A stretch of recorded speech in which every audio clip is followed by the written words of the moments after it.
आज कांदिली कहीं video continue करंतु निश्चय जानी पारे।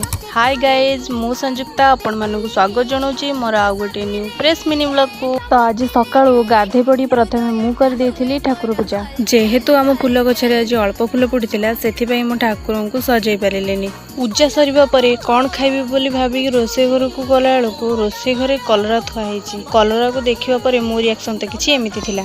एई कलराटा गोटा भजा हबो हेले कोन हबो कलराटा पिता ही लागिवो। कलराटा को जेते भाजिले कोन हबो कलराटा कोन मिठा हेजिवो। तापरे मु चुली रे भात बसै देथिली हेले चुलीटा जळु नथला सेति काठटा को मु हल्ले देली बोलिका एते जोरे धुआं हैला जे धुआं रे तो मु पूरा कांदी पकेइली। एते परिश्रम परे जेतेबेले गोटे सुस्वादु खाइबा देखिदेली ना मोर तो सब दुख कष्ट कुआडे उभे गला। तो फटाफट चक्का पकेकी मु बस पड़थिली खाइबा पई। तो आज पई रहली देखा हबा आ गोटे ब्रांड न्यू मिनी व्लॉग रे। से पर्यंत रहली नमस्कार जय जगन्नाथ। वीडियो भल लागिथिले चैनल को गोटे सब्सक्राइब करबा को भूलिबेनी।